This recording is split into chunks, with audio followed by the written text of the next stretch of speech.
미국의 한 단체, The Center for Bible Engagement라는 단체가 있는데, 이 단체에서 최근에 8살에서 80세까지 총 4만 명을 대상으로 설문조사를 했습니다. 원래 연구의 목적은 사람들이 평소에 성경을 어떻게 읽는지, 어떻게 대하는지 그것을 알아보려는 것이었습니다. 그런데 연구를 끝내고 나니까 전혀 예상하지 못한 결과를 보게 돼서 연구진들도 놀라게 되었습니다. 우선 일주일에 성경은 한 번 읽는 사람, 예배 시간에 주일에 와서 한 번 보는 사람을 포함해서 한 번 성경을 읽으니까 인생의 변화가 없었습니다. 일주일에 성경을 2번 읽었어도 별다른 변화가 없었습니다. 3번 읽었더니 삶에 작은 변화가 일어나는 것을 보게 됩니다. 그런데도 큰 변화는 없었습니다. 그래서 연구진들은 1번이나 2번이나 3번이 그렇게 큰 변화가 없으니까 4번째에도 변해도 조금 변할 것이다, 이런 생각을 했습니다. 그런데 성경을 4번 읽은 사람들의 인생에서는 엄청난 변화를 찾을 수가 있었습니다. 성경을 4번 읽는 사람은 외로움을 겪을 확률이 30%가 낮았고, 분노를 체험할 확률이 32%가 더 낮았고, 배우자나 아이들을 비롯한 그 중요한 사람들과의 관계에서 분노나 어려움들을 겪을 확률이 40%가 더 낮았습니다. 영적인 침체를 겪을 확률도 60%가 더 낮았고, 알코올 중독에 걸릴 위험도 57%가 낮았고, 불륜은 68%, 음란물을 시청하는 것도 61%가 낮았습니다. 전도하는 것도 200%가 늘어났습니다. 여러분, 우리가 모두 달라진 인생을 살고 싶다고 말을 합니다. 그래서 하나님께, 하나님, 내 인생이 달라지기 위해서 내 문제를 넘어설 수 있는 힘을 달라고 말을 합니다. 변화된 인생을 살고 싶다고 말하면서 많은 사람들을 찾아가서 조언도 구하고 상담도 하고 세미나도 듣습니다. 그런 때 우리에게 하나님께서, 우리가 하나님께 도움을 구할 때 하나님께서는 다른 그 무엇도 아니라 우리에게 주신 것은 바로 성경입니다. 우리가 변화될 수 있는 능력으로 성경을 주신 겁니다. 그런데 문제가 뭡니까? 아무도 성경을 보지 않는다는 겁니다. 아무도 성경을 읽지 않습니다.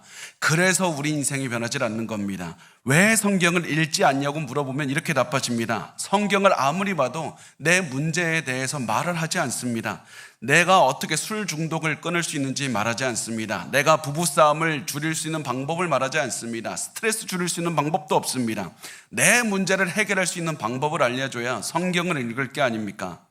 이렇게 질문을 한 다음에 계속해서 나에 관한 내 문제를 해결할 방법을 찾다가 결국엔 아무것도 찾지 못하고 힘들어하면서 하나님 왜 나 안 도와줍니까? 이렇게 원망하는 것이 많은 분들의 모습입니다. 그런데 하나님께서는 우리에게 계속 말씀하십니다. 성경을 보라, 성경을 보라. 분명히 성경은 우리 인생에 있는 많은 문제를 해결할 방법, 구체적인 방법은 말씀하지 않습니다. 그렇지만 하나님은 성경을 통해서 우리를 바꾸시는 겁니다. 하나님은 성경을 통해서 우리 자체를 바꾸셔서 우리가 달라진 인생을 살게 해주시는 겁니다. 그래서 만약 여러분이 지금 변화된 인생을 살고 싶으시다면 이제부터 성경을 읽으면 됩니다. 매일 읽으면 됩니다. 매일 너무나도 가슴이 아프고 힘들고 지칠 때도, 혼란스러울 때도 성경을 어떻게 해서든지 붙잡고 읽어야 됩니다. 그래야지 문제를 해결할 수 있습니다. 우리가 현실을 바꾸고 싶어하는 마음이 절실한 만큼 그만큼 성경을 어떻게 해서든지 읽고 성경을 우리의 귀에, 우리의 눈에 계속해서 담아야 됩니다. 그렇게 해야 우리 문제가, 우리의 삶이 변할 수가 있습니다. 그리고 이것은 우리 자녀들에게도 동일하게 적용됩니다. 여러분의 자녀들의 인생을 바꾸고 싶습니까? 최고의 인생을 물려주고 싶습니까? 성경을 매일 읽게 하십시오. 그러면 자녀들이 변화된 삶을 살 수 있습니다. 자녀들에게 물려줘야 될 것은 성경이어야 되고, 성경을 읽는 부모님에 대한 기억을 물려주셔야만 되고, 성경을 읽게 만드는 습관을 물려주셔야만 됩니다. 그래야 여러분도 살 수 있고, 가정도 살 수 있고, 자녀도 살릴 수가 있는 겁니다. 성경을 물려주셔야만 됩니다. 그리고 이것이 바울이 가지고 있었던 마음입니다.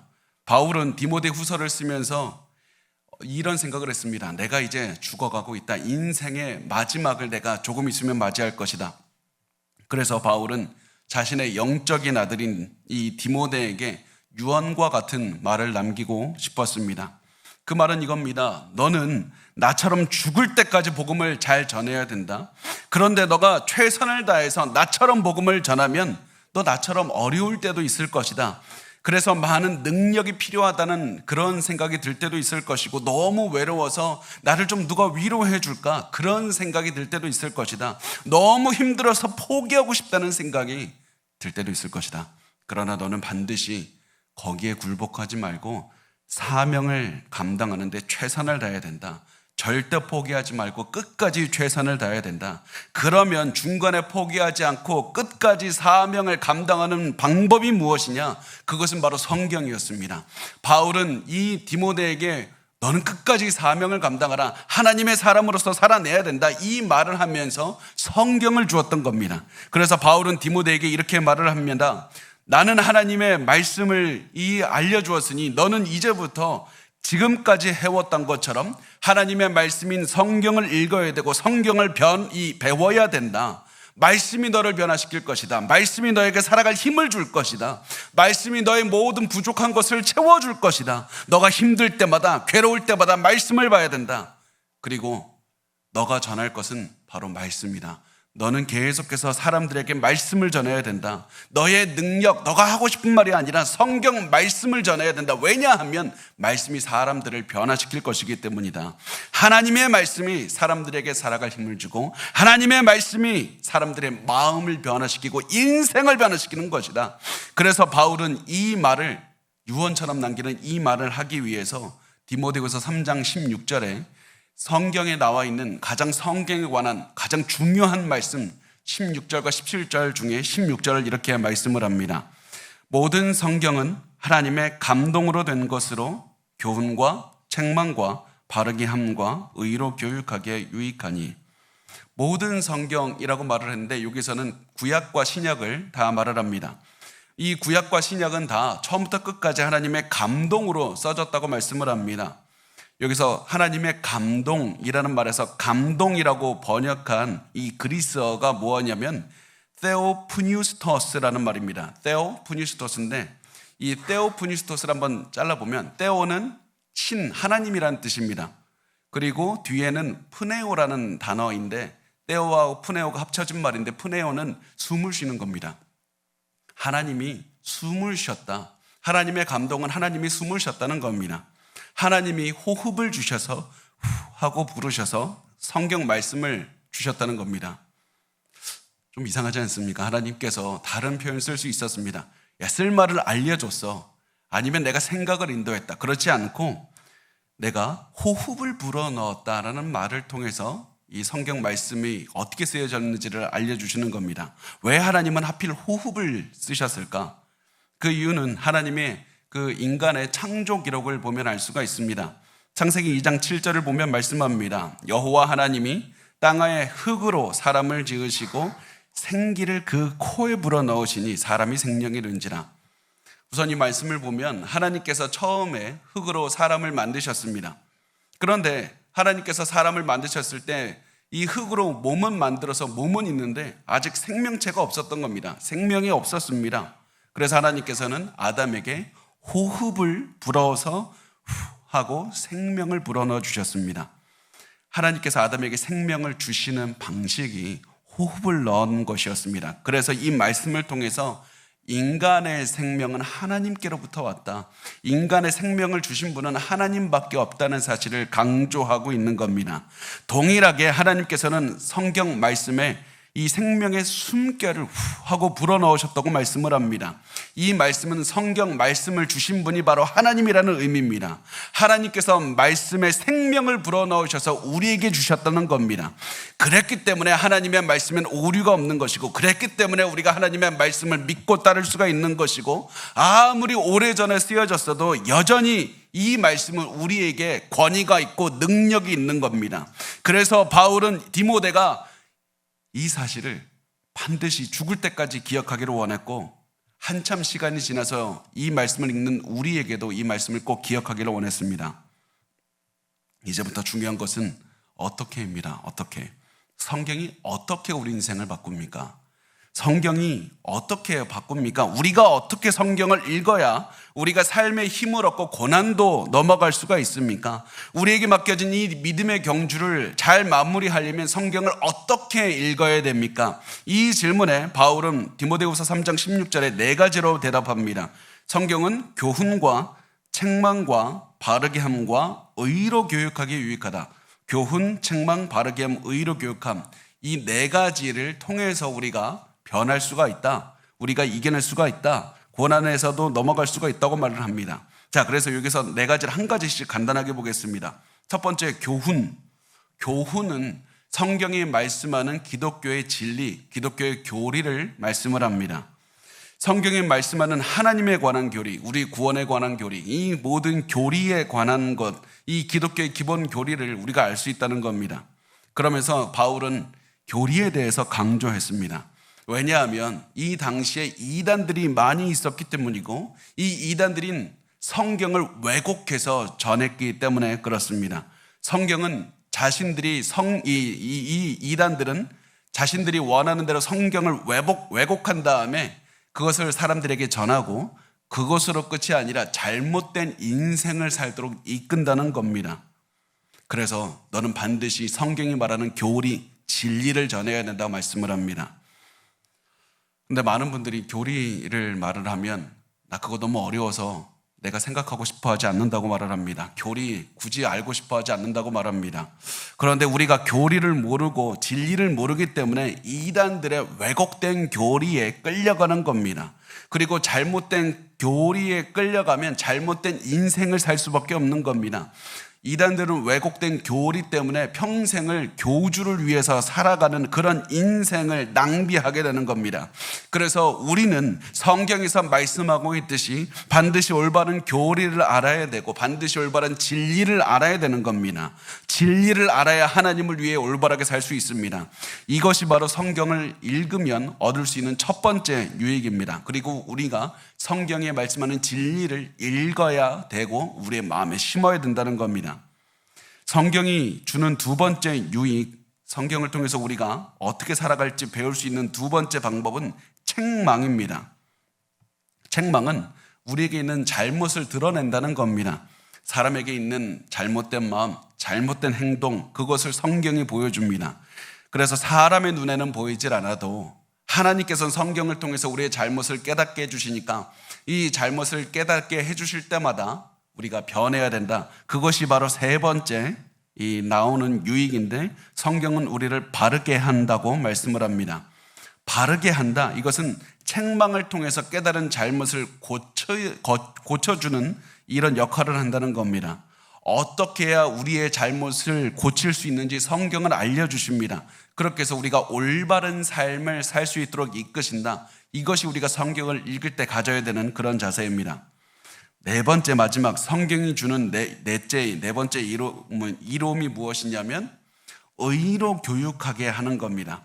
여기서 교육시킨다는 것은 이 의로 교육시킨다, 올바른 삶, 의로운 삶을 보여주는 겁니다. 이 두 번째와 세 번째 이 책망과 바르게 함이 잘못된 것을 보여주고 고쳐주는 것, 그래서 우리가 올바로 살게 해주는 것이라면 네 번째 의로 교육하는 것은 우리에게 정답, 롤모델 이것을 보여주어서 우리가 올바른 삶을 살 수 있도록 해주는 겁니다.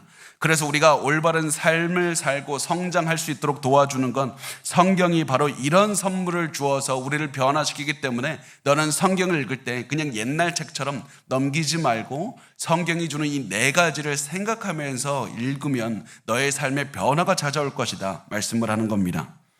그런데 여기서 마지막으로 우리가 해야 되는 질문이 뭐냐면 하나님 왜 나를 변화시킵니까? 나를 왜 변화하고 성숙하게 하시는 이유가 뭡니까? 목적이 뭡니까?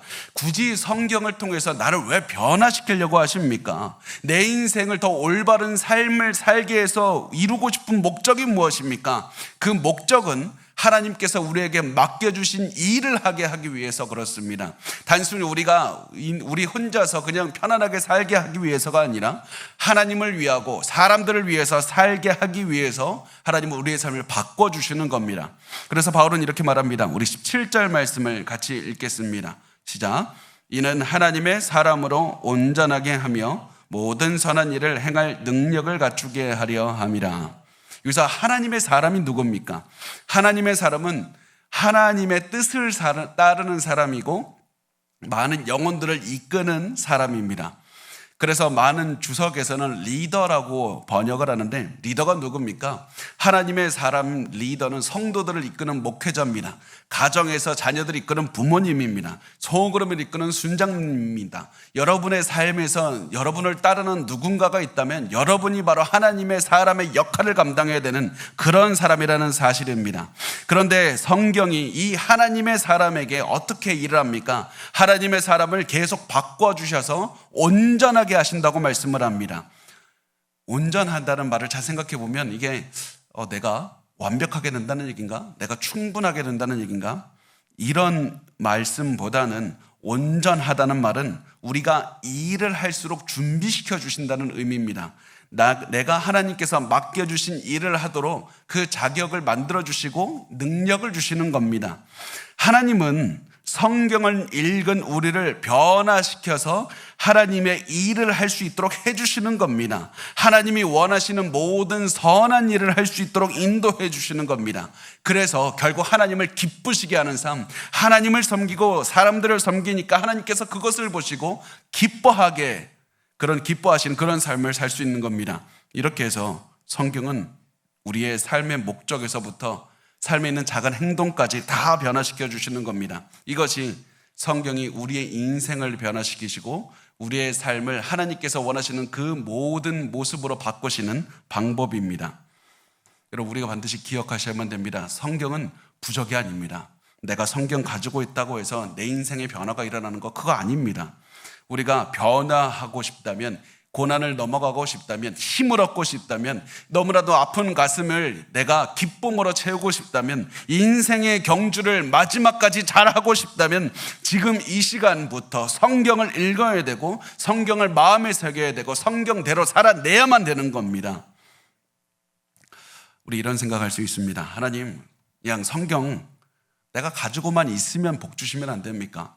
내가 굳이 어렵게 읽고 묵상하고 왜 그렇게 힘들게 하셨습니까? 내가 굳이 적용해서 살아가야 되는 왜 그렇게 하셨습니까? 그 이유는 하나님이 우리와 대화하기를 원하시기 때문입니다. 우리에게 성경 말씀을 통해서 우리에게 말씀하기를 원하시기 때문이고, 하나님은 하나님이 하시는 말씀을 잘 듣고 따르기를 원하시기 때문입니다. 마치 이 자녀와 대화하기를 부모님의 마음처럼 우리와 대화하고 싶다고 말씀을 하는 겁니다. 그래서 자녀가 부모의 말을 따를 때 기뻐하는 것처럼 우리가 하나님의 말씀을 따른 다음에 우리의 인생이 변화되었을 때 우리가 이렇게 고백하기를 원하는 겁니다. 하나님의 말씀이 옳습니다. 그러므로 나는 앞으로도 하나님의 말씀을 따라서 살겠습니다. 앞으로도 하나님을 사랑하고 하나님의 말씀에 귀를 기울이겠습니다. 계속 나에게 말씀해 주십시오. 제가 근데 이렇게만 말씀을 끝낼까 하다가 이렇게만 끝내면 성도들이 이 말씀을 오해할 수도 있다는 생각이 들었습니다. 성경만 읽으면 내게 있는 모든 것이 좋아질 것이다, 이런 오해를 할 수가 있다는 생각이 들었습니다. 성경만 읽으면 나를 힘들게 하는 문제들이 다 사라질 것이다, 이런 말씀을 한다고 오해하실 수 있습니다. 그럴 수도 있고 아닐 수도 있습니다. 그건 우리에게 달린 것이 아닙니다. 우리는 성경을 읽은 다음에 오히려 더 큰 문제를 당할 수도 있습니다. 그렇지만 저는 확신하는 것이 있습니다. 성경을 통해서 우리는 더 나은 사람이 될 것이라는 사실입니다. 성경을 읽을 때 우리는 더 그리스도를 닮아갈 것이고 더 큰 고난도 이겨낼 수 있는 강력한 사람이 될 것이고 더 많은 사람을 품을 수 있는 더 큰 그릇이 되어서 수많은 사람을 품고 예수께 나아갈 수 있는 그런 인생을 살게 될 것이라는 사실입니다. 성경을 읽으시면 됩니다. 성경을 읽으셔야만 됩니다. 우리 마지막으로 성경으로 변화되는 삶을 살기 위해서 어떻게 실천할 수 있는가, 3가지 실천 방안만 보겠습니다. 여러분, 첫 번째는 아침에 말씀을 읽으십시오. 말씀을 아침에 읽으시길 바랍니다. 우리가 보통 아침에 일어나면 무슨 생각을 하냐면 내가 일이 다 끝내서 잠자기 전에 말씀 읽어야 되겠다, 이런 생각을 합니다.